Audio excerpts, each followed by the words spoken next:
Salut la compagnie, c'est Jules Melon et aujourd'hui dans la Procédé Critique, je ne suis pas tout seul, je suis avec l'ami de retour sur la chaîne, Stéphane Michel. Comment ça va? Salut Julien, ça va très bien et toi? Bah écoute, hein, on a bien repris le boulot, là on est complètement dedans, on a la tête dans le guidon un petit peu, mais ça fait du bien de se poser et de parler cinéma. Nous ne sommes pas encore en hiver et pourtant l'hiver dernier, tous les deux, nous avions parlé d'un cœur en hiver de Claude Sauté. Donc aujourd'hui, il ne va pas être question d'un Peter Weir, ça sera la suite au prochain numéro, mais d'un autre film de ce monsieur, de ce grand réalisateur français, pas n'importe lequel, puisqu'il s'agit de son tout dernier, sorti donc en 1995 et qui vient là de fêter ses 30 ans. C'est l'occasion de mettre en avant une œuvre qui a été peu évoquée sur YouTube d'ailleurs, hein, c'est assez étonnant. Nelly et Monsieur Arnaud, qui lui a d'ailleurs permis, je crois, d'obtenir un deuxième César de meilleur réalisateur, si je ne me trompe pas. Et pour Michel Serrault, l'acteur principal, Monsieur Arnaud, son troisième, lui. Voilà. Lui aussi, un grand acteur français qui a eu des rôles très différents dans sa carrière, d'ailleurs, dramatique et comique. Et aux côtés de Michel Serrault, de retour hein, derrière la caméra de Claude Sauté, puisqu'elle était dans Un cœur en hiver, à savoir Emmanuelle Béard. Emmanuelle Béard qui, elle, n'aura pas le César ici. Alors, c'est vraiment très cristallisé sur les deux. Hein. Les autres acteurs ne font que passer presque dans le film, même s'il y en a un qu'on voit un peu plus peut-être, c'est Jean-Hugues Anglade, qui joue un éditeur. Il y a Claire Nadeau, surtout là au début, qui est un peu l'entremetteuse malgré elle. Hein. Enfin, c'est pas qu'elle présente l'un à l'autre, elle les remet en contact. Alors, on apprend ça un peu au début. Et alors, il y en a un qui est vraiment très fugace, voire d'ailleurs la participation fugitive, hein, c'est marqué comme ça en générique, de Michael Lonsdale, on peut le dire en version anglophone, c'est un acteur qui a été à la fois français et britannique, hein. Un grand monsieur du cinéma dont on ne parle que peu aussi, un acteur qui a toujours marqué ces rôles-là. J'ai l'impression qu'il marque quasiment plus par ses apparitions fugaces que par ses... Enfin, j'exagère un peu, mais il y a beaucoup de ces apparitions fugaces qui marquent énormément quoi, aussi. Ouais. Et puis, bon, on peut citer aussi la présence de Charles Berling, qui est là au début, qui est le compagnon de notre héroïne. Et il y a Michel Larocque également, voilà, l'un de ses premiers rôles, on peut dire, importants au cinéma. On la voit pas beaucoup. Très différent de ce qu'elle peut faire maintenant, hein, on va dire, dans le cinéma français, très stoïque. On reconnaîtra aussi, alors là, j'ai vu ce visage, je l'ai vu ailleurs, la jeune Judith Vité qui sortait du film La Cité des Enfants Perdus de Jean-Pierre Jeunet. C'était elle, la jeune fille principale de ce film. C'est la fille de Claire Nadeau dans le film. Voilà. On la voit un petit peu au début, une conversation avec Nelly, peut-être une conversation de génération. Peut-être un peu ça aussi le film, qui nous présente une relation très particulière, hein, un peu mystérieuse dans son établissement, entre Nelly, qui est donc une jeune femme qui a envie d'avoir son indépendance. C'est compliqué parce qu'elle enchaîne des petits boulots, donc elle a des dettes avec son couple. Et le mari, lui, il est au chômage depuis quelques temps, il n'a pas l'air de vouloir en sortir. Il est tout le temps devant la télé, etc. Et ça l'agace, Nelly, ça l'agace. Un beau jour, grâce à une amie en commun, donc Jacqueline, elle va rencontrer vraiment à 100% cette fois-ci, c'était juste croisé le temps d'un mariage, un certain Pierre Arnaud, qui lui est quand même quelqu'un d'assez aisé, qui a eu un passé, on va dire, au niveau de la magistrature et aussi des affaires, qui lui a permis, tout ce passé-là, d'être très confortable dans sa vie. Et donc, rencontre évidemment très sautéienne, ou sautesque, vous dites ce que vous voulez, dans un café, hein, toujours des cafés dans le cinéma, enfin très souvent en tout cas de Claude Sauté. Et alors, très étonnant, ce qui va se passer, c'est qu'il va lui proposer de l'argent. Voilà, elle a des dettes, lui il dit, ah bah si vous voulez, je vous fais un chèque. C'est très étrange. Mais surtout, derrière, il va l'embaucher, parce qu'elle est dactylo, afin qu'elle puisse rédiger sur ordinateur, traitement de texte. Et oui, 1995, on découvre de nouvelles choses au niveau de l'informatique. Ses mémoires, le monsieur, il veut partir en beauté. Et il écrit, il veut voilà, coucher sur papier ce qu'il a vécu, avec en parallèle cette bibliothèque qui se vide, comme si d'ailleurs le monsieur préparait son départ de l'existence, d'une certaine façon. Lui qui vit très seul, qui a quitté son épouse, qui voit très peu ses enfants, et il a un rapport particulier par rapport aux gens. C'est-à-dire qu'il est à la fois assez affable, un peu froid aussi. Une petite ambiguïté là-dessus. Avec évidemment. Oui, il y a une des phrases de Claire Nadeau dans les premières scènes du film qui qui prévient Emmanuel Béard, qui prévient le personnage d'Emmanuel Béard en disant fais attention, il voit tout, quoi, en fait. Et il y a ça finalement dans son regard, quoi. Tu sens que Serrault est capable de et ça en dit beaucoup sur le passé du personnage aussi, quoi. Il est capable de vraiment tout anticiper d'une certaine manière. Le regard aussi du cinéaste, parce que derrière Michel Serrault, il y a un peu Claude Sautet. Il a été grimé, Serrault, presque, au niveau de quelques prothèses capillaires, à l'image du réalisateur. Vous voyez, vous mettez les deux côte à côte, c'est une vraie ressemblance assez folle. Michel Serrault qui a failli d'ailleurs ne pas trop il n'était pas très chaud à la base pour ce projet-là, mais il s'est laissé embarquer et il ne l'a pas regretté par la suite. Pour un film qui est donc dans la continuité, si on veut, d'Un cœur en hiver, c'est la 3e collaboration à la suite d'ailleurs, avec son scénariste Jacques Fieschi, qui l'a accompagné donc sur ses derniers films. Il y a aussi d'ailleurs la participation de Yves Ullmann, on va citer donc ce trio, ces 6 mains au scénario, et avec la musique de Philippe Sard, sur laquelle nous reviendrons, parce qu'elle est un petit peu en distance aussi. Pour un film qui se fait en distance, avec des rapprochements qui sont tout aussi distants d'ailleurs, à moins que ce soit la distance qui se rapproche. C'est ce genre de film-là où il faut bien se poser dedans, il faut se laisser immerger, et c'est tout aussi peut-être dépouillé, voire encore peut-être plus épuré que son précédent à déterminer. Peut-être moins complexe qu'Un cœur en hiver, en apparence, quoique. Ce personnage où il faut savoir un petit peu qu'est-ce qu'ils ont derrière la tête. Et du coup, mon cher Stéphane, alors on en avait parlé sur Un cœur en hiver, on avait déjà émis l'idée qu'on allait évoquer celui-ci. Quel est ton rapport particulier avec ce long métrage et comment tu le situes, comment tu le situes dans la carrière de Claude Sautet? Évidemment, c'est sa conclusion, mais en tant qu'appréciation personnelle, par exemple, ou ressenti personnel, au sens large. Je me posais la question, je me demande si c'est pas le premier film de Sautet que j'ai vu ou que outre certaines peut-être rediffusions de ces films les plus anciens que j'avais pu voir à la télévision avant, mais ça doit être un des premiers films de Sautet que j'ai vu, possiblement au cinéma d'ailleurs. Et oui, il y a quelque chose d'un peu testamentaire finalement dans la démarche de Sautet aussi. Mais c'est un film c'est certainement un de mes films préférés de Sautet, parce que, comme tu le dis, il y a quelque chose de très simple en apparence, quoi, de très, très fluide. J'ai l'impression qu'il y a pas énormément que la mise en scène est très discrète au premier abord, mais au revisionnage du film il y a quelques jours, et hier également, tu peux percevoir l'attention que Sautet a apportée à sa mise en scène, justement. Il y a quelque chose de vraiment très, très précis. Tu en as dit beaucoup, rien que dans l'introduction du film, il y a deux gestes très sautéens d'une certaine manière. C'est que c'est une petite chose de la vie, sans faire de mauvais jeu de mots, qui a donné cette idée du film à Sautet, quoi. Il a aperçu une personne d'un certain âge avec une jeune fille dans un bar qui n'avait pas l'air d'avoir de relation familiale ou professionnelle, ou intime, je veux dire, voilà, un vieil homme qui donnait de l'argent à une femme à une table de café. Donc vraiment le décor sautéen par excellence, les relations complexes entre un homme plus âgé et une femme plus jeune, et qu'on a vu dans pas mal de ses films. Et savoir que ça, déjà, ça crée l'étincelle d'une idée de film pour Sautet, je trouve qu'en soi, c'est très intéressant.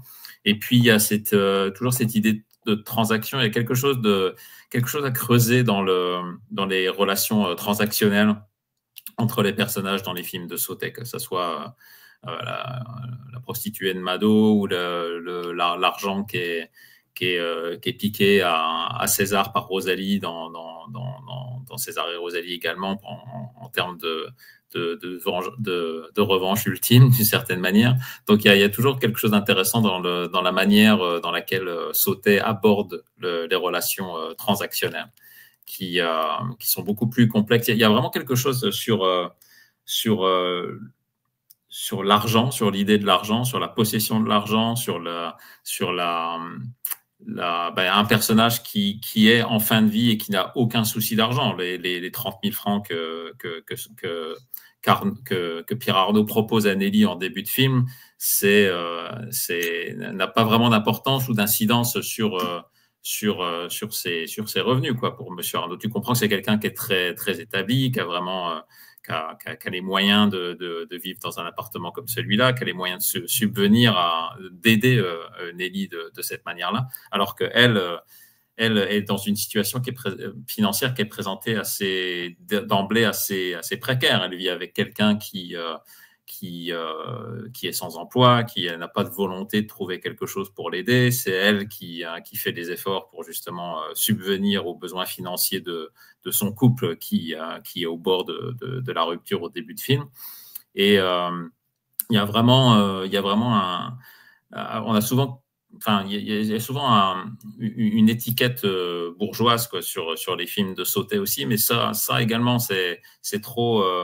C'est trop caricatural pour qualifier le cinéma de Sautet. Il y a quelque chose de beaucoup plus profond dans l'exploration des différences de classe, quoi, en fait. Je trouve pas que c'est ça qui est vraiment intéressant dans le film, c'est malgré le décor bourgeois, malgré ce grand appartement et puis ce passif de Monsieur Arnaud, il y a vraiment quelque chose sur le conflit de classe entre les deux personnages qui est assez passionnant à suivre. Tu as bien fait de préciser Pierre Arnaud, pas Bernard Arnault. Oui, les Arnaud n'ont pas de problème d'argent. Voilà. Et c'est intéressant, je reviens sur un truc que tu as dit là, que Sautet a observé quelque chose dans un bar, etc. Ça renvoie à une scène dans Un cœur en hiver où les personnages observaient aussi ce qui se passait à côté. C'est un couple, il me semble. Donc c'est l'observateur Sautet, c'est comme ça que le cinéaste se crée aussi. C'est-à-dire qu'il voit, il observe autour et il écrit. Sautet, c'était peut-être l'un des grands cinéastes français sur les petites choses de la vie. On peut toujours évoquer ce film-là, peut-être un de ses chefs-d'œuvre, hein, les choses de la vie. C'est qu'il regardait, il voyait les trucs et derrière, il l'imaginait peut-être, il allait sonder un petit peu l'âme humaine. Et c'est pour ça, la bourgeoisie, certes, mais surtout des êtres humains qui ont vécu ou qui vivent des tensions, des rencontres, des séparations, parce que le film est fait de rencontres, de rapprochements, de séparations, de retrouvailles aussi. On voit ce flux perpétuel. Et je trouve ça passionnant. Alors, c'est un film, comme tu l'as dit, moi, c'est la première fois que je le vois. Et c'est pas facile, un premier visionnage. Ça a été peut-être encore plus complexe, d'une certaine manière, qu'Un cœur en hiver. Un cœur en hiver, tu avais vraiment le côté magnétique, du personnage très, très, très spécial hein, de Daniel Auteuil, qui semblait totalement vide de sentiments. Là, qui se refusait à se laisser aimer, finalement. Et là, tu as l'impression d'avoir une évidence qui n'en est pas une. C'est pour ça que ce film est assez dur. Il faut rentrer dedans. Et d'ailleurs, la façon dont Sautet rentre dans le film, c'est-à-dire qu'il lui, il fait pas de mystère. Claude Sautet, il veut installer quelque chose. Alors, il me semble qu'il y avait un geste pratiquement similaire au début d'Un cœur en hiver, à présenter le personnage principal. Et voilà, d'emblée, poum, on a notre personnage principal qui ressemble vraiment, parce qu'il faisait des interviews, Claude Sautet, les gens, ils le savaient. Ils se disent, ah mais tiens, c'est Claude Sautet lui-même. Ah non, c'est Michel Serrault, parce qu'on reconnaît Michel Serrault, mais on voit qu'au niveau de la chevelure, il y a quelque chose qui n'est pas Michel Serrault. Et il le présente comme ça, sur un plan fixe qui se rapproche un petit peu, je crois qu'il y a un zoom, qui dure un certain temps. Il est dos, non pas au mur, mais dos au miroir. Ce qui déjà place le personnage principal dans l'idée de testament, c'est-à-dire il va placer ses mémoires, donc il a sa vie derrière lui, qui va se refléter à nous à travers le film qui va être présenté. Et sur ce plan-là, qui a l'air simple sur le papier, Sautet déjà décline son film, et d'emblée, il nous présente un homme comme ça qu'on n'a peut-être pas envie de suivre pendant 1h45. Est-ce que tu vois ce que je veux dire ? C'est ça qui est fort. Je trouve que l'image que tu as choisie en dit beaucoup. On a un peu l'impression que c'est Sautet qui est assis derrière Serrault. Il y a tout de suite une idée de fusion du personnage de Monsieur Arnaud avec le personnage Sautet, quoi, finalement, qui va se décliner tout au long du film. Donc, présenter dès les premières images le personnage de Monsieur Arnaud comme un solitaire dans un café qui semble réfléchir sur ce que sa vie a été et ce que sa vie ne pourra plus être, par rapport au premier plan de Nelly qui, elle, fait face au miroir et donc fait face à un avenir qui est aussi incertain. Je trouve que déjà, là, tu vois, on rentre déjà dans la complexité, dans la magie. Il y avait un documentaire sur Sautet il y a quelques années qui s'appelait « La magie invisible ». Et je trouve que ce titre, il est absolument fantastique. Et là, je trouve qu'il y a justement, dès ces premiers plans, la magie invisible de Sautet qui opère. La magie invisible, et avec le reflet, c'est ça. On transcende l'invisible. C'est-à-dire que, bon, on parle souvent de l'âme, hein, enfin, le reflet de l'âme, la personnalité réelle d'un personnage. C'est vrai que là-dessus, en plus, comme tu le dis, on imagine Sauté assis derrière. Moi, j'imagine très bien Claude Sauté, qui, quand il avait envie de se poser pour réfléchir à des projets, etc., je suis sûr qu'il allait dans des bars et qu'il se posait tout seul à une table comme ça, à regarder les gens et à observer les choses. Je suis sûr qu'il le faisait souvent. C'est un environnement qui est tellement commun au film de Sautet. De toute façon, dès les débuts de sa filmographie, que cet environnement-là qui est à la fois très public et très intime. Très public parce que voilà, tu vois, il y a les tables autour de lui, tu sens qu'il y a de la vie, tu sens qu'il laisse... c'est ça que j'aime dans la mise en scène des bars et des cafés chez Sautet, c'est qu'il y a toujours ce son ambiant, quoi, en fait.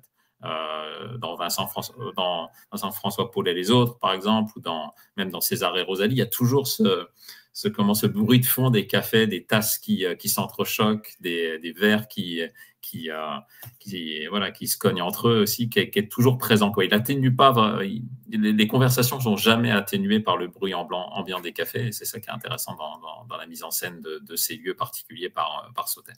Et c'est peut-être et à la fois, c'est très intime parce que tu sens que le personnage est vraiment plongé dans ses pensées également.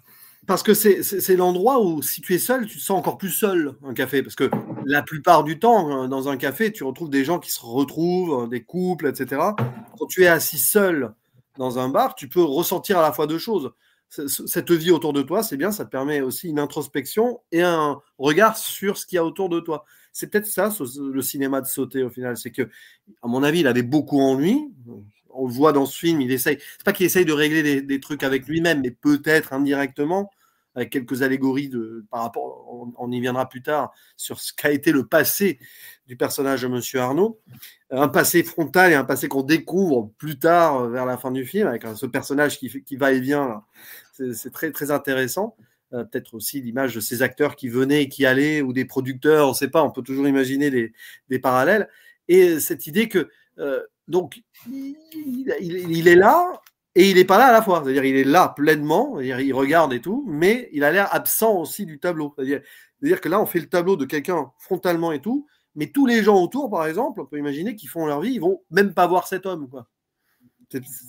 Oui, alors que mais il y a aussi cette idée c'est ça qui est intéressant dans les scènes de bar, c'est qu'il y a cette idée d'exposition, quoi. C'est ce que tu dis, c'est à la fois très, très intime parce que ça permet d'isoler le personnage par rapport à une foule aussi, mais c'est un personnage qui, dans un bar ou dans un café, tu restes quand même exposé aux autres. C'était le cas dans Un cœur en hiver, dans toutes les scènes de brasserie, par exemple. Mais voilà, c'est un personnage qui s'expose au spectateur en avant. Tu vois ce personnage qui est derrière le miroir, tu te questionnes déjà d'emblée sur qui il est, pourquoi il est seul à sa table, pourquoi il n'est pas accompagné par une femme, par des collègues de travail, par sa famille, etc. À quoi il réfléchit.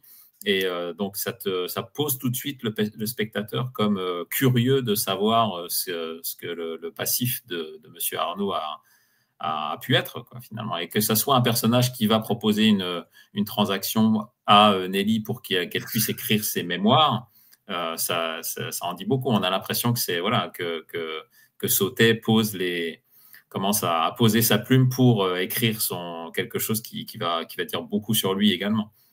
Oui, puis ça rappelle un des plans de fin, il me semble, d'Un cœur en hiver. On voyait Daniel Auteuil derrière la vitrine, il me semble. C'était ça, d'un bar et tout. C'est presque l'écho inversé ici de ce que pourrait être le personnage de Daniel Auteuil des années après, indirectement. Même si c'est pas le même milieu, parce que c'est un luthier quand même dans Un cœur en hiver. Et puisque tu parlais de la transaction, alors justement, le premier face à face, c'est là où il n'y a pas Jacqueline Clarnado sur le plan, mais c'est ce moment-là où, elle était déjà croisée à un mariage, etc. Et à ce premier face-à-face qui, une nouvelle fois, se fait dans un bar, on isole les deux avec tous ces gens autour. Pareil, mais on décline autrement ici, non plus une solitude d'une personne, mais l'intimité d'une rencontre qui est totalement, on la voit comme ça, c'est une rencontre qui a l'air de rien, avec les deux petits cafés, pas encore le cognac, on y reviendra après, parce qu'il y a l'idée du cognac, peut-être le côté transfuge de classe, à un moment potentiel, là, ou pas.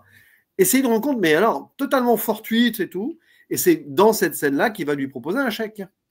Parce qu'elle s'ouvre direct sur ses problèmes d'argent, quand même. C'est-à-dire que ce personnage Nelly, qui est un personnage qui a une belle ambiguïté aussi, côté femme forte indépendante, mais le côté un peu austère aussi, qui garde beaucoup en elle.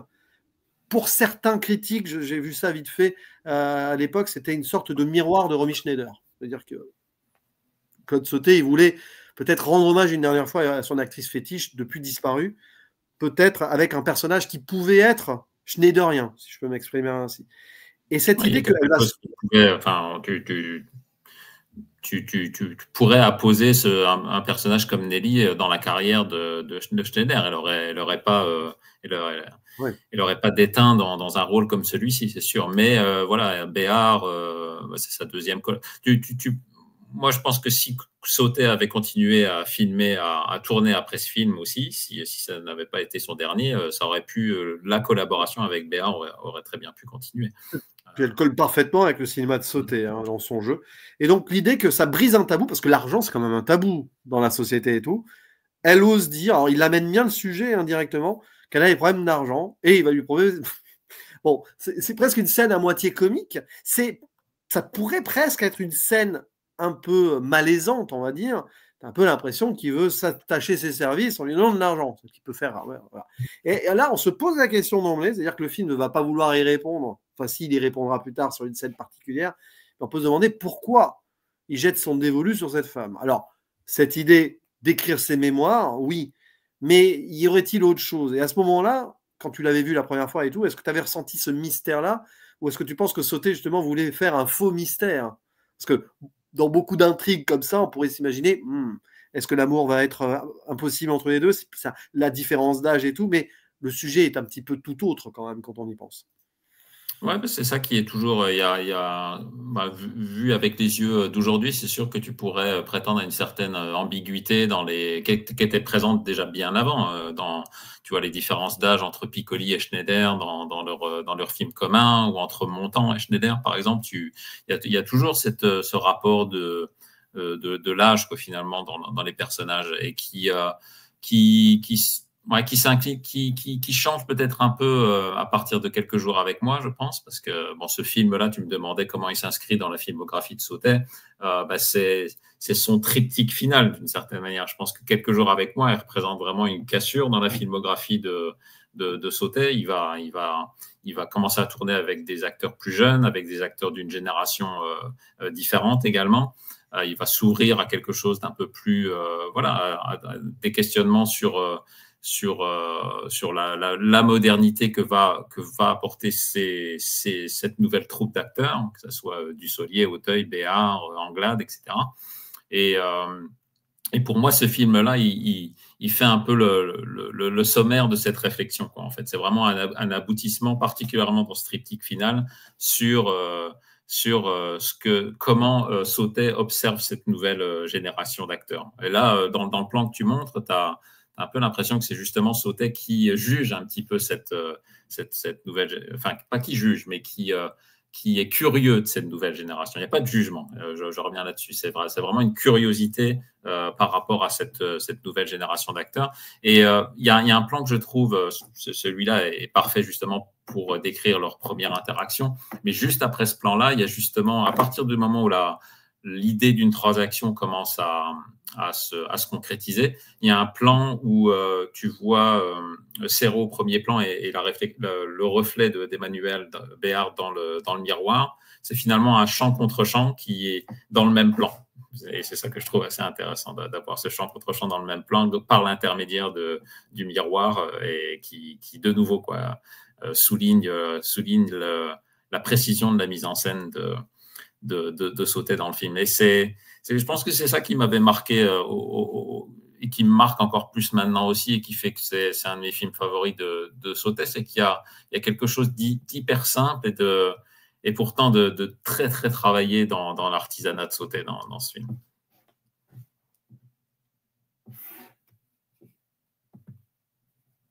Ça serait mieux que je remette le micro. Je disais, parce qu'avec ces miroirs dans les bars et tout, on a l'impression que c'est un dispositif de cinéma et tout, un décor, pas du tout. C'est très naturel. Dans ces bars-là, en effet, il y a des miroirs. On a connu ces bars à Paris ou autres. Et c'est pour ça qu'il aimait, c'est des décors naturels. Ça se voit que ça a été tourné dans un décor naturel, ça.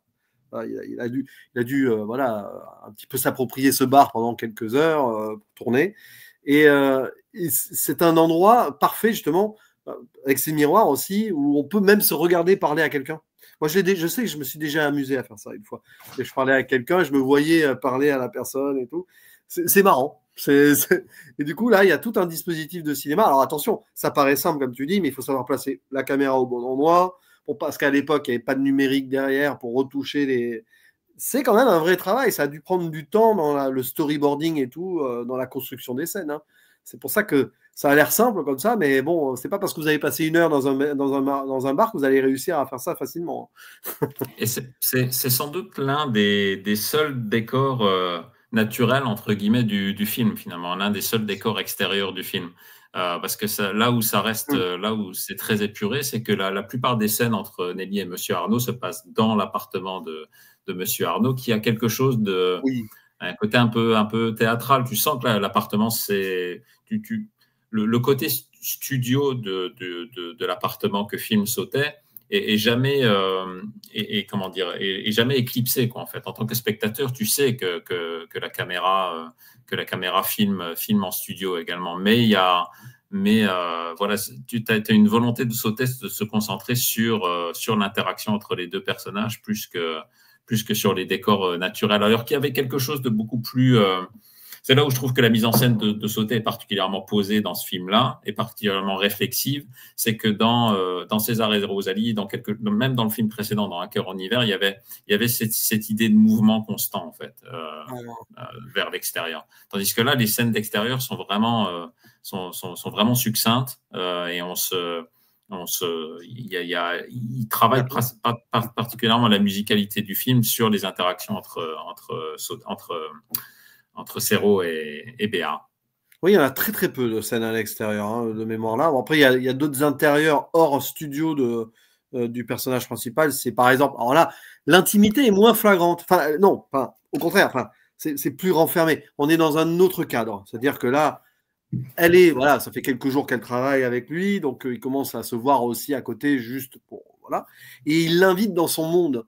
Et là, on n'est plus trop dans le bar parisien avec les mouvements et tout. Là, on est dans un endroit plus feutré, il y a moins de bruit et on change de tout. On voit le petit plat un petit peu là, qui a dû coûter une petite blinde pour pas grand-chose dans l'assiette, on connaît. Et le cognac, le fameux cognac, c'est-à-dire qu'il l'initie même à son cognac. Voilà. Est-ce que cette idée est-ce que Nelly, mais dans le film, à aucun moment, on sent que Nelly veut par opportunisme rentrer dans le grand monde pour autant. C'est ça qui est intéressant. Le film détourne un cliché qui aurait pu être mis en place ici. Oui, et puis il y a quelque chose d'intéressant là aussi, le côté très feutré et très bourgeois justement du restaurant dans lequel il l'invite, tranche justement avec les premières scènes du film de bistrot, de cadre de restaurant un peu plus populaire aussi. Et c'est pour ça que il y a quelque chose d'assez subtil dans la manière de traiter un personnage qui aurait pu rester justement dans son carcan très très bourgeois de Monsieur Arnaud, c'est que il n'est pas dupe de sa condition d'une certaine manière. Tu sens qu'il comprend le jugement que son entourage dans un lieu comme celui-ci va avoir justement sur sa relation avec Nelly. Tu vois le regard de ces personnes que tu imagines haut placées, qu'il croise, qu'il connaît, qu'il côtoie dans ce type de restaurant, en une scène de regard porté justement sur le couple. Tu sens qu'il y a le jugement qui est porté par les classes hautes justement sur ce que peut vivre éventuellement Monsieur Arnaud avec Nelly dans une scène comme celui-là. Il y a d'ailleurs dans cette scène de dialogue, il y a une complicité. Je trouve que ça, il y a une installation de la complicité entre Béard et Serrault qui s'installe vraiment, quoi, en fait. Et tu sens qu'il y a justement ce jeu eux-mêmes sont pas dupes justement du regard que les classes supérieures peuvent poser sur leur relation. Il y a une complicité, mais en même temps, elle est là pour faire son travail. C'est-à-dire qu'elle est obligée justement d'en savoir un peu plus pour lui tirer les vers du nez, pour mieux écrire les mémoires derrière. C'est-à-dire que elle, on a l'impression que c'est vraiment une relation très professionnelle qui s'amicalise un petit peu. Lui, il est content de s'ouvrir à quelqu'un parce qu'il brise sa solitude aussi. On voit quand même, à la base, c'est aussi l'histoire d'un vieil homme qui a quand même vécu seul pendant un petit moment et qui là a enfin de la compagnie et il peut enfin raconter ce qu'il a vécu. Dont par exemple, alors son passé, alors ça j'allais dire c'est pacifiction avant l'heure, c'est pas tout à fait mais presque.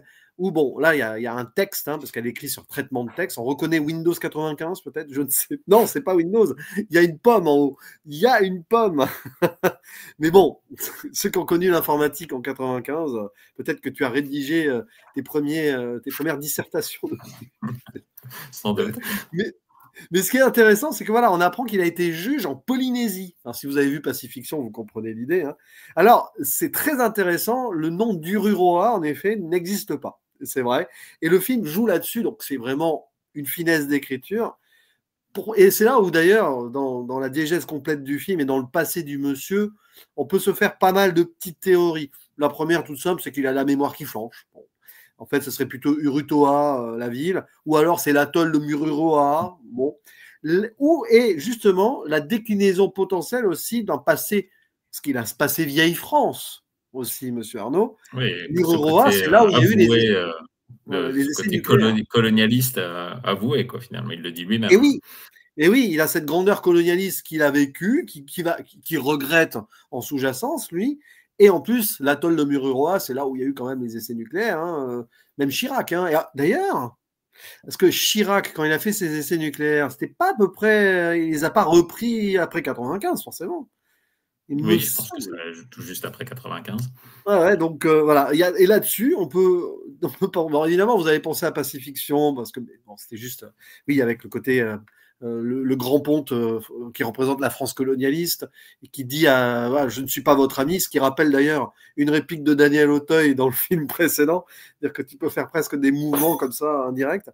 Mais au moins, voilà, on apprend un peu sur ce passé. Il a été juge, magistrat, et qu'il a été balancé en Polynésie. Ça aussi, ça en dit peut-être long, peut-être. Ça veut dire soit il avait besoin de voir ailleurs, soit il a été un peu rejeté aussi. Peut-être qu'il commençait à déranger. Il y a cette conscience-là qui, comme on le disait tout à l'heure, qui est reflétée dès les premiers plans du film où tu vois Monsieur Arnaud solitaire dans son café aussi. C'est quelqu'un de très solitaire, quoi, finalement, qui a été possiblement placé à la marge par sa profession dans son île très éloignée aussi. Donc dans ce qu'il nous dit de son passé de magistrat, il y avait déjà quelque chose de très solitaire, de quelqu'un mis à l'écart, en fait. Et je pense que c'est ça qu'il cherche un peu chez Nelly. C'est une réflexion sur pourquoi il a été mis à l'écart, qu'est-ce que ça veut dire dans sa vie actuelle aussi, qu'est-ce qu'il en apprend, est-ce qu'il peut se sortir de cette solitude également, ou est-ce qu'il va y rester confiné. Donc, je pense que c'est plus qu'une relation amoureuse ou qu'une relation intime, il y a vraiment ce désir de sortir de sa solitude qui est important dans le personnage de M. Arnaud. Puis là, je fais un peu mon Samir. Là. Alors, salut Samir, c'est pas là. Il est quand même beau ce texte. J'ai mis presque Samir ce moment. Il en dit long. J'avais 20 ans, mais on me disait que j'en paraissais 20. J'avais 25 ans, mais on me disait que j'en paraissais 20 à peine. Juste sur le temps. Voilà. À se remémorer, très jeune, il faisait peut-être plus jeune, il a traversé toute son existence. Sauté, il a choisi ce texte-là, c'est le seul qu'on verra en gros plan du film. C'est pas hasardeux non plus qu'on ait ce plan sur écran ordinateur, il y en aura d'autres dans le film. Bon, peut-être qu'il commençait à être, je sais pas, à l'époque, il était peut-être fasciné par cette nouvelle technologie qu'il découvrait un petit peu aussi. Bon, quand même pas. Je pense qu'en tant que cinéaste, il connaissait depuis plusieurs années l'informatique quand même. Je ne sais pas s'il travaillait beaucoup sur informatique ou sur papier, parce que voilà. Mais c'est intéressant aussi ce choix-là, et pas que pour ce nom qui n'existait pas. Voilà. Ah, c'est vrai que ça en dit beaucoup sur. C'est peut-être le point du film qui peut-être a le moins bien vieilli, quoi. Ce côté, on croit très peu finalement au personnage de Nelly en tant que dactylographe, quoi. Finalement, je trouve que les scènes justement où elle rédige sous la dictée de Monsieur Arnaud ses mémoires sont assez peu convaincantes dans la manière d'écrire de Béard, par exemple, quand elle est très statique à son ordinateur. Ça, c'est peut-être voilà, c'est peut-être le point du film qui a le moins bien vieilli, quoi, d'une certaine manière. Outre justement le fait qu'on est dans une technologie très très très très ancienne, mais comme tu le dis, le texte en dit, le texte alimente justement cette curiosité qu'on a sur le passif d'un personnage qui a été magistrat, qui a été mis à l'écart, qui s'est plongé dans des affaires un peu douteuses, comme on va le voir avec le personnage de Michael Landau par la suite également. Et là où c'est intéressant, c'est que ce qui suit, là également, très intéressant vis-à-vis des choix de mise en scène de Sautet, c'est que cette scène, en fait, ensuite, il y a le plan de coupe nous amène à la piscine, quoi, en fait. On est dans, on sent déjà que le personnage de Béard se plonge dans le passif de Monsieur Arnaud. Voilà, c'est un bleu piscine. C'est un bleu piscine. Ouais. Et puis, directement, le plan de coupe après, c'est justement les scènes de piscine avec le personnage de son ami, qui va être impliqué ensuite dans la revente des livres de Monsieur Arnaud. Et donc, il y a vraiment une plongée littérale et sous-jacente du personnage de Béard dans la vie de Monsieur Arnaud à ce moment-là aussi. C'est ça que je trouve très, très intéressant. D'un bleu assez polynésien, peut-être aussi. On peut toujours imaginer. Moi, ça me fait marrer. C'est peut-être des détails, mais pourquoi pas.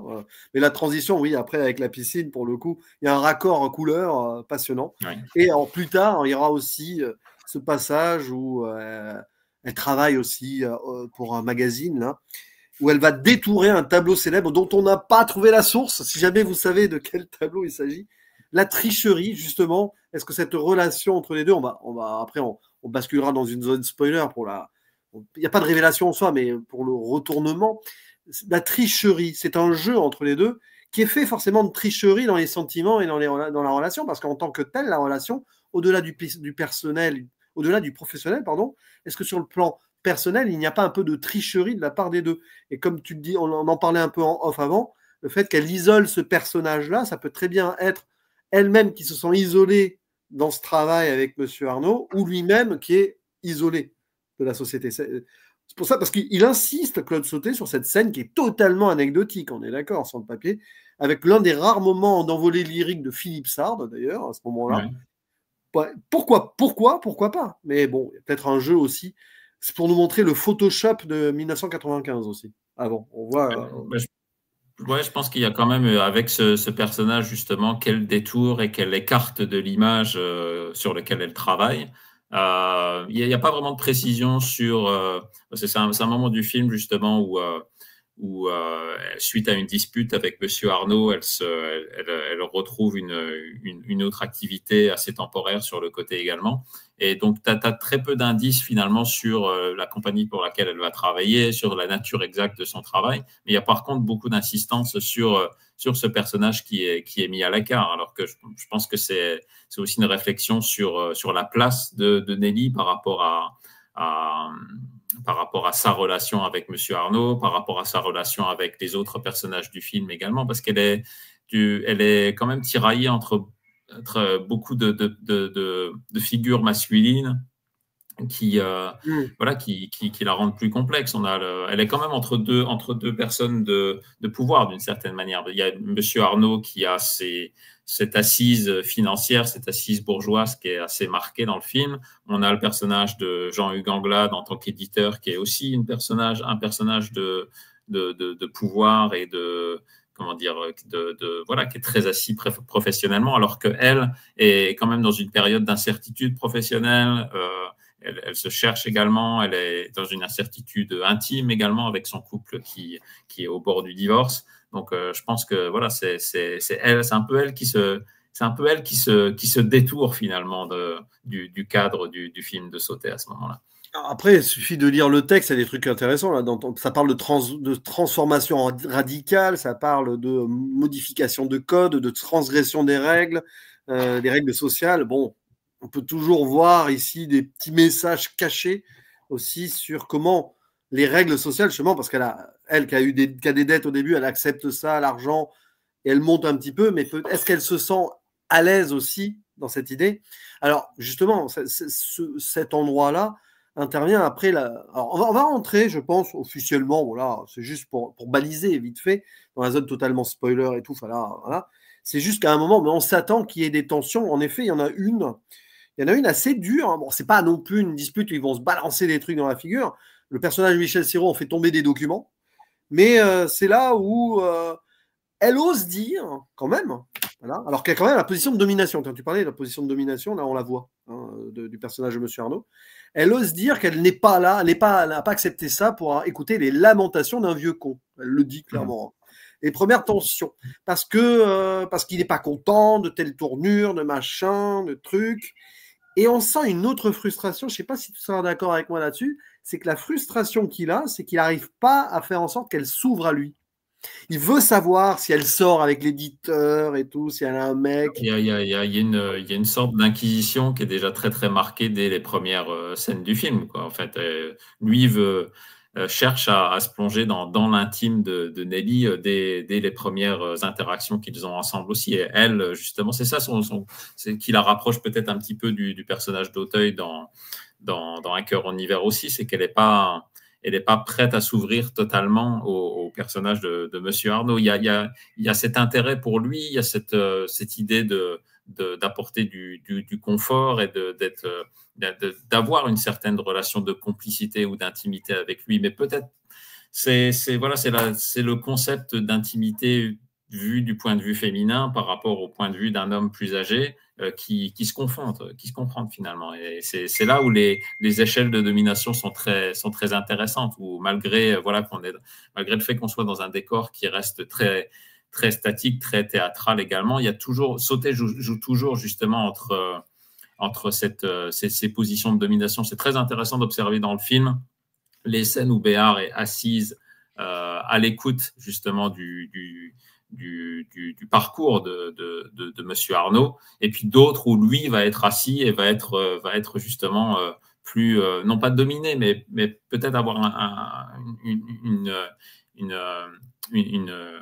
une relation qui est beaucoup plus ambiguë, quoi, avec Nelly dans les scènes du film, où elle va être justement la personne qui va être la dominée dans le cadre. Je parle juste d'une domination au niveau de la perspective de la mise en scène.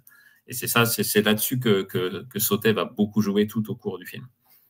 C'est vrai qu'il est souvent, on le voit souvent comme un lion en cage quand il s'énerve et tout, parce qu'il cherche aussi ses mémoires, il cherche les mots. Au moment, il n'arrive pas à trouver le mot qu'il faut, ça l'énerve, etc. Bon, et du coup, limite, c'est comme s'il l'a traité d'ingénu, quoi. Et elle sent que ça peut venir, elle n'est pas contente non plus. Et elle s'impose. Elle s'impose aussi. Elle n'est pas là pour se faire marcher sur les pieds. Et alors, c'est là où, après, ça s'emballe un petit peu. Ça s'emballe sur plusieurs points. Il y a ce personnage étrange, là, qui vient et qui s'en va, qui rencontre Monsieur Arnaud, donc joué par Michael Lonsdale, qui fait partie du passé trouble de notre cher personnage principal. Parce que Monsieur Arnaud, après avoir été juge, il a fait des affaires dans l'immobilier à Paris. Il le dit lui-même dans un dialogue. J'ai participé à désembellir Paris. Voilà, ça dit ce que ça veut dire, hein, aussi. Il y a eu des affaires qui a coûté pas mal à des petits épargnants et tout. Ça a été jusqu'au procès et il a voulu, Monsieur Arnaud, descendre cet homme, donc joué par Michael Lonsdale, plus bas que terre. Okay. Ouais, il y a quelque chose de très ambigu dans ce personnage, quoi, finalement, qui en dit presque autant sur. C'est un des autres aspects du personnage de Sautet lui-même, quoi, en fait. Je pense qu'il a voulu mettre quelque chose de lui, peut-être sa part d'ombre qu'il souhaite exposer également par l'intermédiaire du personnage de Michael Londal, qui au départ, parce qu'il est toujours, tu sais, engoncé dans son manteau un peu noir, un peu sinistre finalement. Et il y a ça c'est le côté peut-être un peu plus plus sombre, beaucoup moins lumineux que Sautet souhaite exposer aux spectateurs, je pense, par l'intermédiaire de Londal, et qui est présenté, oui, de manière très très austère au début, puis tu te rends compte que c'est finalement quelqu'un d'hyper triste, quoi, ce personnage de Londal, parce qu'il s'est fait enfoncer par Pierre Arnaud dans son passé également, et lui ne vient que justement pour des relations transactionnelles, quoi, finalement, avec lui. Encore, et M. Arnaud qui a été pris de morale et finalement qui décide de se racheter une conscience un petit peu, c'est particulier. Ouais. Donc il y a ça, et évidemment, alors c'est pour ça d'ailleurs que moi j'aime beaucoup quand il commence à révéler certaines choses, hein, révélation d'eau au miroir, encore une fois. Voilà, où il dit, voilà, j'ai mis des petits sous-titres, je ne suis pas celui que vous connaissez. C'est là où il va s'ouvrir sur ses affaires. C'est-à-dire que lui, il va quand même dire des choses qu'il peut-être ne pensait pas dire dans ses mémoires en soi. On se demande si ça va finir dans les mémoires ou pas. Parce que... Et je pense que c'est une question que Sautet pose au public également aussi. C'est regardez mes films, si, il y a beaucoup plus que ces relations voilà, ne me qualifiez pas seulement comme un cinéaste bourgeois ou comme un cinéaste qui va tout le temps qui va souvent mettre en scène des personnages d'hommes plus âgés avec des femmes plus jeunes également. Il y a quelque chose de beaucoup plus complexe, de beaucoup plus sombre, de beaucoup moins lumineux en moi, en fait. Et là aussi, dans un plan comme celui-ci, je pense que derrière la figure d'Arnaud qui se confie, il y a la figure de Sautet qui pourrait être justement adossée. Moi, dans le miroir, je vois Sautet dans un plan comme celui-ci. Je ne vois pas seulement la réflexion de Pierre Arnaud. Il y a vraiment une manière une volonté d'un Sautet qui est déjà malade au moment du tournage du film, qui souhaite se confier au spectateur et qui souhaite se livrer et qui veut nous dire justement qu'il y a beaucoup plus en filigrane dans sa filmographie que ce qui peut paraître en premier lieu. Puis bon, Sautet, son début de carrière n'a pas été facile, hein. Il a mis du temps d'avoir son succès et tout. Peut-être qu'il y a aussi quelque chose derrière à creuser. On n'est pas en train de dire qu'il a eu quelques petites relations avec des gens malhonnêtes et tout. Ou alors il a croisé des gens malhonnêtes dans sa carrière.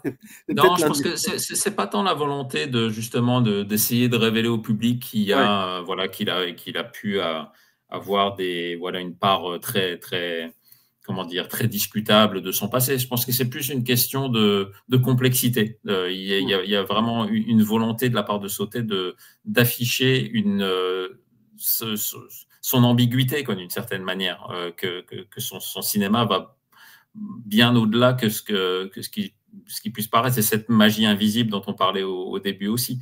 Quand tu parlais je pense qu'on peut référer justement à une émission, c'est potentiellement la seule que Samir a faite sur Sautet avec Thomas Bouju j'essaye de retrouver l'autre auteur, on pourra le retrouver par la suite aussi. Mais donc voilà, Bouju avait fait un documentaire avec un autre cinéaste que Samir avait invité également, qui s'appelait Le calme et la dissonance. Et le calme et la dissonance, c'est l'épitaphe que Sautet a souhaité avoir sur sa tombe aussi. Et justement, il y a cette image de calme et de dissonance qui transparaît dans ce screenshot, dans ce plan fixe que tu montres à l'écran en ce moment, parce qu'il y a la dissonance, elle vient justement du passif et des ambiguïtés que le personnage de Monsieur Arnaud représente aussi, alors que lui fait figure de quelqu'un de calme, de posé, d'un personnage qui est présenté comme stoïque, comme solitaire, comme peu bavard, finalement, mais qui se révèle au contact du personnage d'Emmanuel Béard.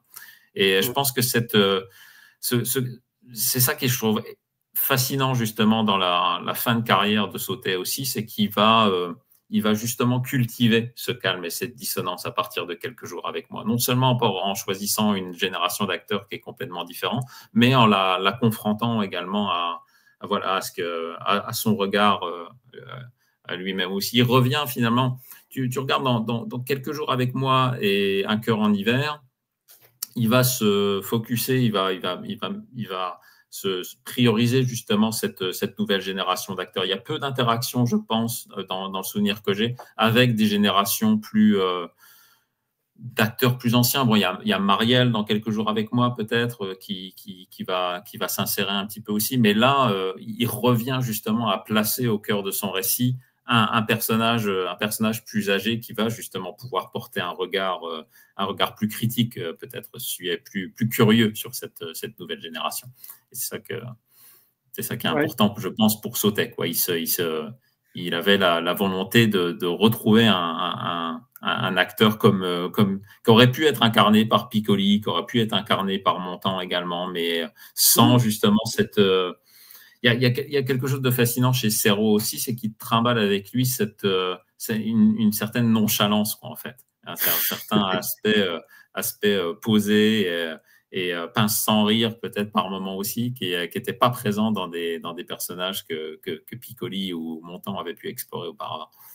Ouais, donc c'est un documentaire, pour citer les auteurs, de Amin Mestari, voilà, de Thomas Bouju, et vous pouvez écouter cette émission sur la chaîne de Samir qui a plus de 4 ans déjà. Oui. Samir, et le documentaire en question, Le Calme et la Dissonance, il est disponible sur YouTube. Il est divisé en 5 ou 6 parties, je pense. Il en dit peu, malheureusement, sur Nelly et Monsieur Arnaud. Je pense qu'il est évoqué de façon très très succincte. Il est narré par un des acteurs du film, par Berling, par Charles Berling. Donc, mais ça reste quand même un documentaire très très très intéressant si on veut explorer un petit peu le monde de Sautet. Et puis il y a aussi les révélations sur le passé qui amènera ensuite à la fin du film. C'est donc son ex-femme.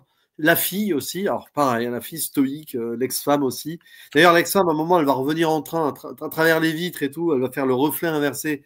Elle va revenir dans la vie de son mari, mais ça, on va garder ça pour le final. Donc, il y a toute cette histoire-là, ces occasions manquées, c'est-à-dire qu'il le dit, j'ai été un mauvais mari, j'ai été un mauvais père, et j'ai été mauvais en affaires. Donc, il balance tout ça. Et à un moment quand même, il y a le presque rapprochement final, la tentation. À un moment, elle dort chez lui et il la regarde.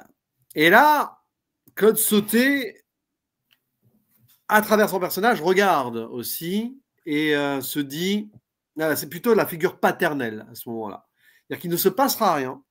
C'est-à-dire que là, Sautet peut-être teste son spectateur et se dit, oh là là, le spectateur, non, il ne va pas oser. Il n'osera pas. Il y a un regard très dénué de toute sensualité, de tout intérêt, en fait.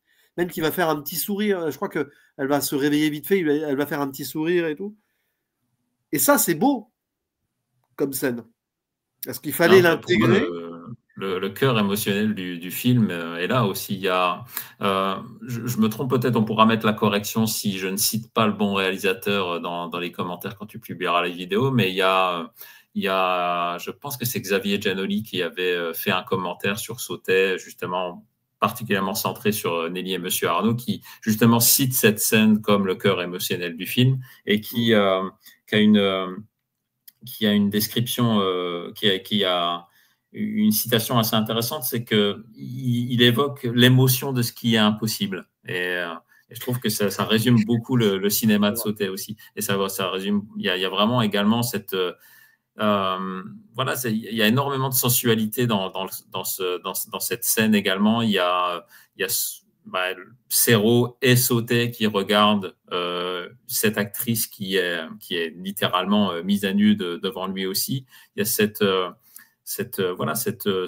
beauté qui est exposée à lui, cette volonté de l'observer sans jamais la toucher aussi. Il y a ce côté metteur en scène, quoi, finalement, du personnage de Monsieur Arnaud, qui est très présent aussi quand il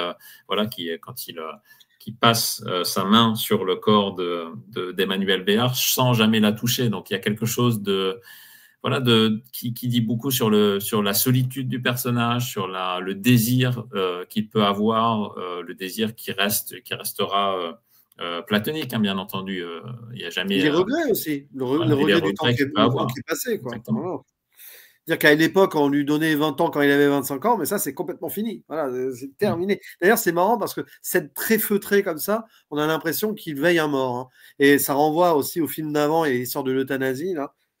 Il y a quelque chose aussi, c'est-à-dire à la fois, il contemple la nouvelle génération, la vie, mais aussi sa propre fin à venir. C'est limite, c'est lui qui aurait dû être couché, quelqu'un qui l'observe, quoi. Enfin, je sais pas, il y a une sorte de transfert bizarre là-dedans. Ne serait-ce que dans le choix de la photographie, du cadre, du lieu. Ça fait pas scène qui irait dans une sorte de sensualité après, quoi. On le sent très vite que il y a la distance, en fait. C'est à la fois le rapprochement et la distance, comme on en parlait tout à l'heure. Ah, mais puis le regard sur, voilà, sur ce qu'il va léguer, sur ce que le personnage de Monsieur Arnaud va léguer justement au personnage de Nelly. Voilà, Oui. qu'est-ce qu'il va rester de lui dans le parcours de Nelly par la suite aussi. Et donc il y a quelque chose de, oui, il y a quelque chose qui est borderline sexuel dans une scène comme ça aussi, mais qui est finalement extrêmement sensuel et délicat finalement dans l'approche de la mise en scène de sauter dans une scène comme celui-ci.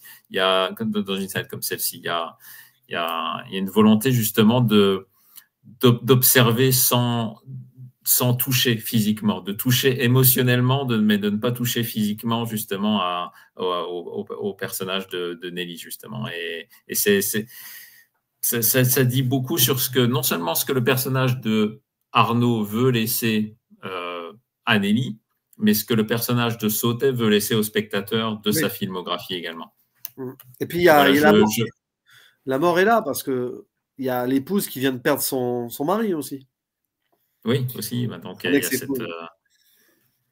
c'est toujours cette fin de vie qui est présent en filigrane aussi, mais voilà, je me mets à nu, je propose au spectateur de se mettre à nu pour essayer que le spectateur comprenne d'une façon différente ma filmographie, la douzaine de films que j'ai pu laisser auparavant, est-ce que celui-ci peut signifier pour vous également. Et ce qui est terrible, il y a vraiment une volonté de demander au spectateur de reconsidérer la filmographie de Sautet à travers une scène comme celle-ci. Et après, il se refuse à même imaginer, ne serait-ce que vaguement, ce bonheur-là. Et derrière, il va même créer la rupture en voyant revenir son ex-femme, donc qui est jouée par Françoise Brion aussi, qui est une actrice qui avait une vraie carrière derrière elle, et qui est toujours parmi nous d'ailleurs, j'ai vérifié. Bon, je ne suis pas sûr qu'elle tourne encore. Il y a des actrices de plus de 90 ans qui tournent encore. Là, je pense à Liliane Rovière, par exemple. Mais je ne pense pas qu'elle ait continué sa carrière depuis. Ce qui est sûr, c'est qu'elle revient sur ce train et tout. Elle revient avec son chagrin à elle. Là aussi, elle revient du côté droit du cadre vers le côté gauche. Donc, il y a vraiment vers le passé. Un retour justement du personnage. Il n'est pas anodin, ce plan de train de l'ex-femme de Monsieur Arnaud quand Sautet l'insère dans le récit également. Et après, on est en plein dans une forme de nostalgie salvatrice, c'est-à-dire elle doit faire son deuil, donc elle revient vers son ex, et ils vont se promettre tous les deux de faire un projet qu'ils n'avaient pas pu. Voilà, c'est-à-dire faire un tour du monde ensemble. Lui, il accepte, c'est sa libération. C'est sa libération pour ne pas succomber à une forme de tentation, parce qu'il sent que c'est impossible. En fait, au final, cette relation professionnelle et on va dire amicale aussi avec Nelly lui fait presque lui fait autant de bien que de mal, arrivé au bout. Et il préfère retourner vers son passé.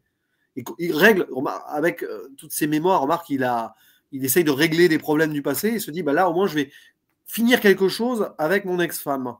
Ça fait très artificiel, peut-être, sur le papier, mais au moins, il accepte son destin, en fait. Il accepte de revenir en arrière parce que l'avenir, pour lui, c'est pas possible. Ça en est presque déchirant.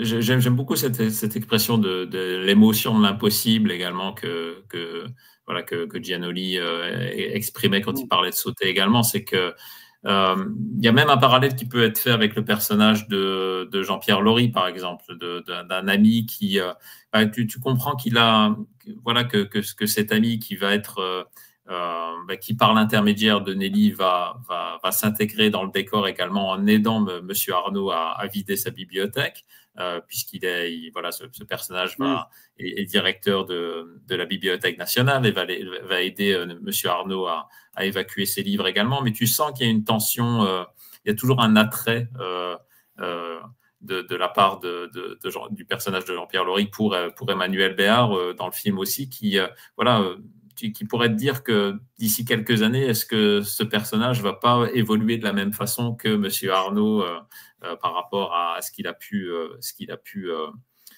ressentir pour Nelly au cours du film. Et puis il y a cette scène, évidemment, hein, les adieux, en toute sobriété, en toute simplicité, avec l'ombre. La projection de l'ombre n'est pas anodine aussi, je pense. Là aussi, il y a quelque chose très rapidement, je ne veux pas faire des parallèles qui soient totalement inappropriés aussi, mais il y a un peu du Lost in Translation dans cette scène aussi, avec cette accolade qui en dit beaucoup, en fait. Il aurait pu, lui aussi, susurrer à l'oreille d'Emmanuel Béard sans que les spectateurs sachent exactement ce qui a pu être susurré. Mais il y a quand même un petit parallèle, quoi, justement dans les non-dits que Sautet a voulu mettre en scène dans une scène comme celui-là. Il n'y a jamais d'amour explicite, mais il n'y a jamais de volonté, même si Arnaud essaye parfois de s'insérer dans l'intimité d'Emmanuel Béard, il n'y a jamais quelque chose de rentre dedans, quoi, en fait, de très poussé de la part. Il garde une certaine distance et une certaine pudeur. Et c'est ça que j'aime beaucoup dans la mise en scène et dans la filmographie de Sautet, c'est qu'il arrive à ausculter des relations hommes-femmes et les relations dictées par les différents âges, pas souvent, mais toujours en gardant une certaine distance et une certaine pudeur. Et pour moi, il y a énormément de pudeur dans une scène comme celle-ci également. Oui, puis tu as presque ça aussi, c'est une forme de distance très proche, là. Et puis, la façon de se dire adieu, qui ne sont pas forcément des adieux, parce qu'il reviendra à son tour du monde, et il lui confie quand même la continuité de l'écriture de ses mémoires, donc ils vont se recroiser. Mais c'est juste que cette parenthèse très proche va être terminée. Quand ils se reverront, ça sera vite fait pour finaliser la transaction, justement, une autre forme de transaction. Et après, je pense que on en revient pour la finalité du film, la fin du film, on en revient à cette fausse simplicité d'apparence sur la finalité. Puisque il va partir faire son tour du monde et on a ce plan. Moi, je le trouve extraordinaire. De manière très, très précipitée, quoi, en fait. Hein. Je veux dire, cette scène-là, justement, du retour de sa femme, qui est un personnage qui était resté vraiment très, très en retrait pendant toute la durée du film, qui est rarement évoqué, finalement, par Monsieur Arnaud, et qui s'insère dans le film dans ce travelling, justement, dans ce plan de mouvement de train, justement, de manière très, très précipitée pour le personnage de Monsieur Arnaud, et qui va précipiter justement une rupture assez abrupte pour la relation entre Monsieur Arnaud et Nelly à la fin du film, parce que je pense que il y a quelque chose de très soudain, de très précipité, et qui traduit également ce que Sautet sent qu'il a plus beaucoup de temps, quoi, finalement, concrètement. Il a plus beaucoup de temps pour que Monsieur Arnaud puisse totalement se livrer finalement à Emmanuel Béard, parce que son récit n'est pas final. Il laisse vraiment le dernier chapitre, littéralement, il laisse le dernier chapitre de ses mémoires à Emmanuel Béard pour qu'elle puisse l'interpréter. Comme Sautet pourrait justement laisser son dernier chapitre, ce dernier film au spectateur, pour que lui puisse, spectateur ou elle, spectatrice, puisse justement s'en servir pour écrire ses dernières réflexions sur la filmographie de Sautet, ce que Sautet va laisser au public. Donc il y a vraiment beaucoup qui est dit dans une scène comme celui-ci. Et donc quand tu vois le regard de Serrault dans une scène comme celui-ci, il y a oui, certes une compréhension qu'il va devoir partir, qu'il va devoir laisser le spectateur à lui, mais il y a quand même un désir, une possibilité de ne pas prendre cet avion, de ne pas prendre ce train, ou de ne pas partir, et éventuellement de revenir également. Ah oui, non, c'est une scène extraordinaire, parce que là, il y a plein de choses. On peut avoir plein d'émotions dans ce regard. Le regret, et la fixité du personnage, alors que dans le plan suivant, justement, Emmanuel Béard, elle va être dans le mouvement. En fait, tu sens qu'elle va s'ouvrir à autre chose également. Ah, c'est magnifique parallèle. C'est-à-dire que lui, il est encloisonné là vers un départ, mais c'est un départ statique. Pour l'instant, il part pas. C'est ça qui est intéressant. Et Emmanuel Béard, elle marche la tête haute dans la rue. Le mouvement. Comme si elle était libérée. aussi, quelque part, il y a une forme de libération. Peut-être qu'elle ressort grandie de ce moment-là, mais elle sort libérée aussi. Elle va sur sa route d'indépendance qu'elle a toujours voulu. Et cette scène, elle est importante, avec plein de gens autour, plein de figurants. On voit que c'est des figurants. C'est intéressant de voir que c'est la dernière scène de la filmographie de Sautet. Et c'est pour ça qu'il est très intéressant de replacer le film dans la filmographie de Sautet aussi. C'est qu'il nous... voilà, et le dernier plan de Sautet, ça va être justement Emmanuel Béard à l'extérieur qui va s'ouvrir au monde, quoi, qui va justement en gardant en tête tout ce qu'elle a pu apprendre de Monsieur Arnaud et tout ce que le spectateur a pu apprendre de la filmographie de Sautet, mais maintenant elle est livrée à elle-même comme nous sommes livrés à nous-mêmes quand Sautet nous quitte. Avec Sautet qui se livre à lui-même, comme Monsieur Arnaud s'est livré, là, elle a sous la main, elle a les mémoires, elle a la vie de Monsieur Arnaud dans ses bras. C'est comme si nous avions justement la filmographie de Sautet sous le bras, quoi, finalement, pour garder ce que Sautet nous laisse. C'est ça qui est très, très émouvant dans cette scène. Alors après, vous savez, on ferme la zone spoiler dessus, peu importe, mais dans l'idée, Claude Sautet savait très vite que ce serait son dernier film. Parce que, apparemment, de ce que j'ai compris, il commençait à se dire, une fois ce projet-là, qu'il n'aurait plus envie. Il aurait peut-être pu faire encore 1 ou 2 projets, parce qu'il est décédé 6 ans après. Il commençait à décliner et tout. Mais il a perdu, après avoir fait ce film, il n'a plus eu envie d'en faire un autre. C'est qu'au fond de lui, il savait qu'il a tout donné pour que ce soit son dernier. Après, moi, j'aime pas trop interpréter sur ce qu'on ne sait pas, parce que c'était sa vérité à lui. C'était sa vérité à lui. Est-ce qu'il savait vraiment que c'était son dernier film? Là, quand même, ça se sent beaucoup, beaucoup. Je sais pas ce que tu en penses, mais ça paraît assez évident, quoi. Ouais, puis je pense que voilà, quand il arrive dans cette dernière partie de sa filmographie, dans cette trilogie finale avec Quelques jours avec moi, il sort justement d'une expérience qui n'a pas été satisfaisante avec Mon temps sur Garçon, qui l'a beaucoup affecté également, et il voulait justement ce renouveau. Mais je pense que voilà, qu'est-ce que Sautet aurait pu dire de plus finalement aux spectateurs après un film comme celui-ci, un film autant en somme que Nelly et Monsieur Arnaud. Il y a aussi un aspect très, très intéressant de la mise en scène assez épurée de Sautet par rapport au décor, c'est que tout au long du film, alors qu'on est dans l'appartement, à chaque fois qu'on revient dans l'appartement, la bibliothèque se vide, en fait.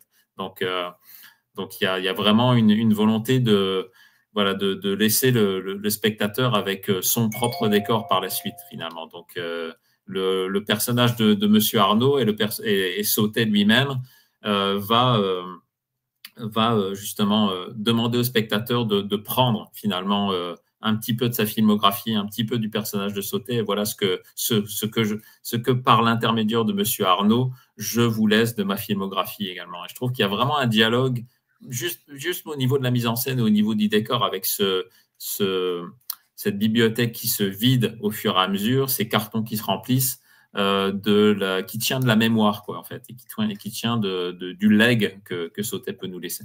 Puis il y a une histoire assez folle aussi, c'est qu'il a consacré les dernières années de sa vie à travailler, je crois que c'était avec Studio Canal à l'époque, à la remasterisation de ses films et même à remonter, c'est-à-dire qu'il a repris le montage de certains de ses films pour peut-être des sorties DVD et tout, hein, je ne sais pas à l'époque.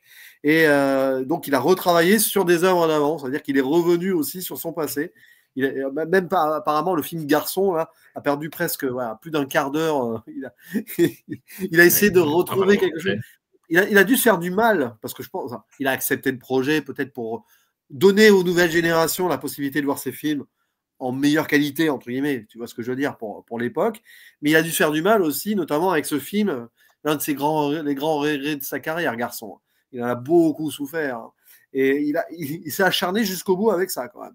Je suis pas sûr que... Parce qu'il est décédé en l'an 2000. Hein. Je suis pas sûr qu'il a passé des derniers jours très heureux à ce niveau-là, quand même. Enfin, je sais pas. Ça n'a pas dû être facile non plus à 100%. Ah mais ça reste à voir. C'est un des rares films, je pense, que je n'ai pas vu de Sautet. Donc, il serait peut-être intéressant ça pourrait être intéressant de se pencher sur Garçon, de se pencher sur un film un peu bancal, peut-être un film imparfait de la filmographie de Sautet, hein, selon ses propres dires, pour justement essayer d'explorer le personnage également. Donc, ça pourrait être intéressant de se pencher sur le garçon dans une prochaine discussion. Et puis le garçon, en plus, ça se passe souvent dans un bar. Donc, oui, exactement. Donc là, on est purement, justement, on est au cœur, justement, de l'un des décors fétiches de Sautet. Donc, et en plus, je crois que c'est une histoire où il tombe amoureux d'une jeune femme. Hein, donc, on parlait justement de double génération. Je ne sais plus qui c'était l'actrice, du coup, dans Garçon, la jeune femme en question. Apparemment, c'est Nicole Garcia. Voilà. Oui, il y avait 25 ans d'écart entre les deux, quand même. Donc, on peut qualifier qu'il y a en effet là-dessus. Mais bon, pour conclure, voilà, on vient de conclure, entre guillemets, la carrière de Sautet, même si, comme il l'a fait lui sur ces derniers jours, c'est toujours intéressant de revenir en arrière aussi. Ah, c'est un cinéaste qui a quand même eu un grand succès critique et même il y a eu des Césars et tout.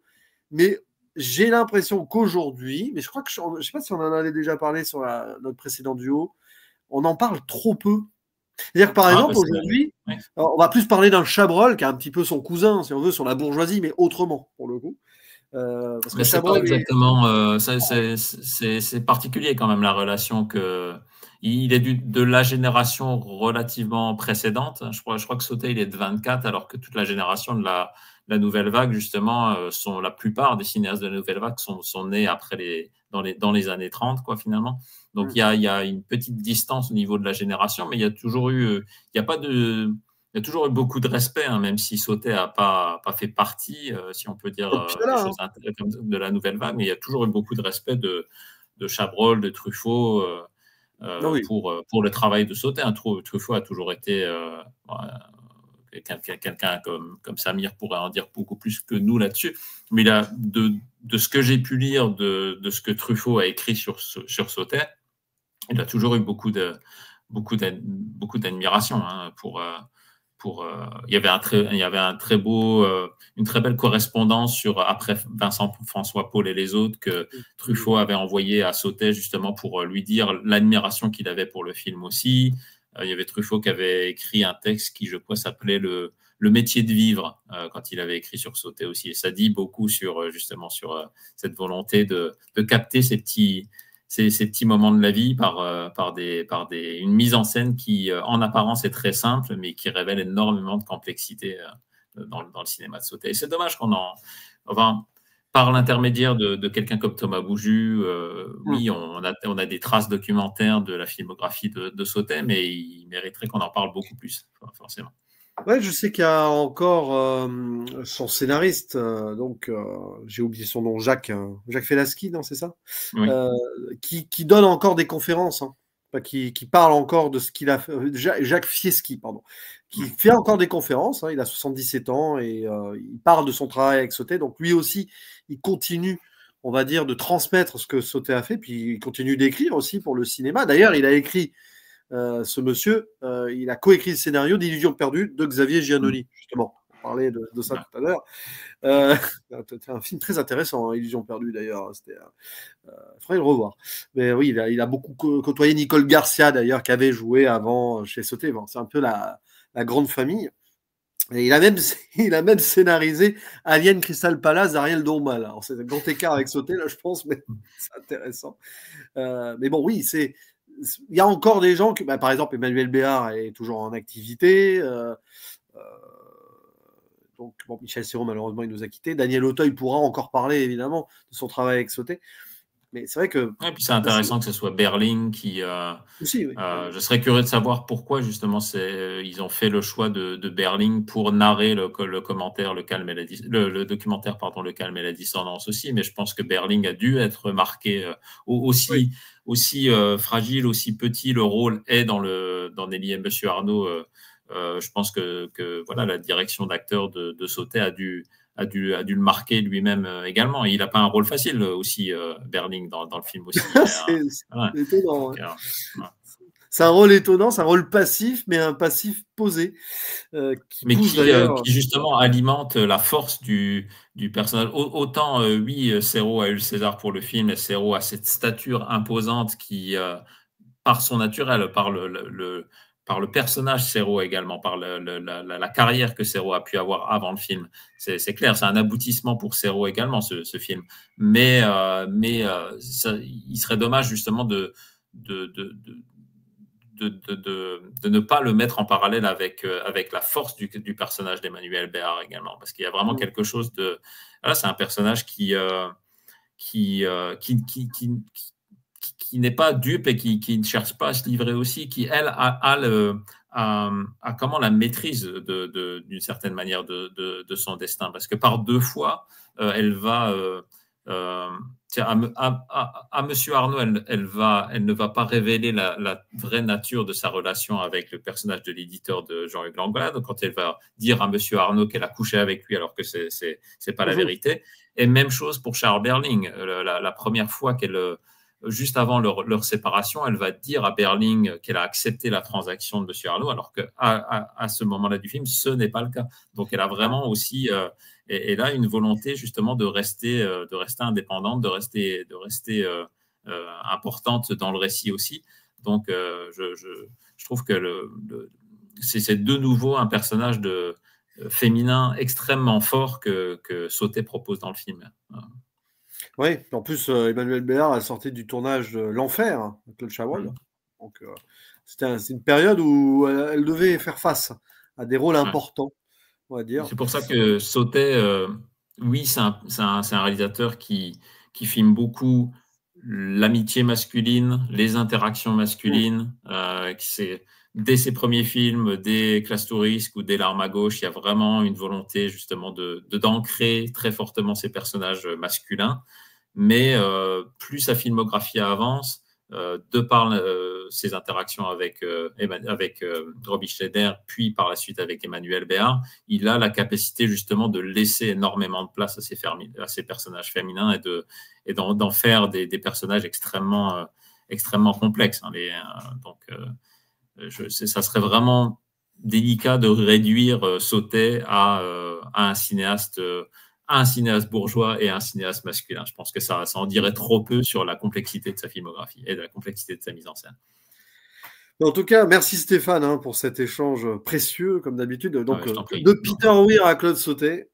Je te dis, ce film-là en particulier, je trouve que voilà, il dit beaucoup sur...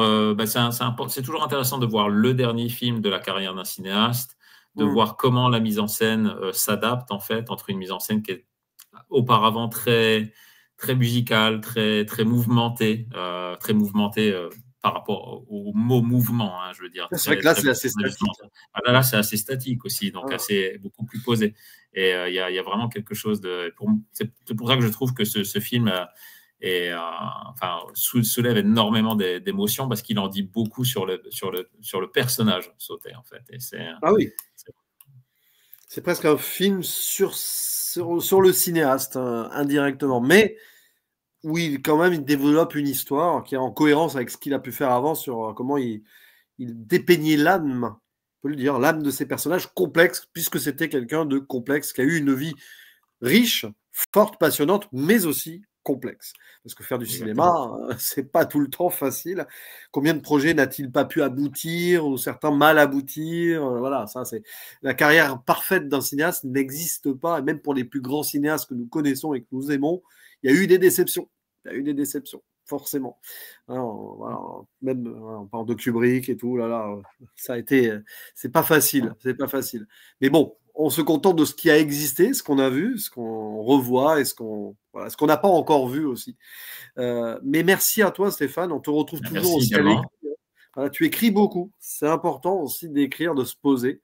Sauter, aimer aussi l'art de l'écriture et de la lecture. Truffaut l'appelait le ressemeleur hein, quand il était justement quand il était script doctor quoi, Sautet. Donc c'est pas pour rien quoi. Il y a vraiment une attention particulière justement à insérer les petits détails qui vont peaufiner, qui vont solidifier le scénario. Et c'est ça qui est très très intéressant. Et je pense que ça l'a suivi dans le reste de sa mise en scène également. Que son travail de script doctor l'a vraiment suivi tout au long de sa carrière par la suite. Les yeux sans visage, ni vu ni connu, tout ça. On doit ça. Il y a du Sauter dedans.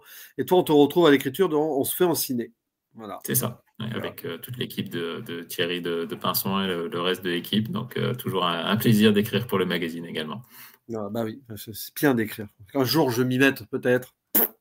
Ça sera peut-être dans une autre vie. Mais c'est difficile de faire tout, de tout faire. C'est difficile de faire. Mais bon, c'est important. Tant qu'on parle, voilà, on peut parler comme ça, ou le stylo, enfin, du coup, le clavier. Mais merci Stéphane. Alors la prochaine fois, ça sera peut-être sur un Peter Weir, on ne sait pas. On en a encore quelques-uns. Sur un autre sauté, s'il t'en reste. Weir sauté, on peut. Ou autre cinéaste. Ouais, voilà. Oui, bien sûr.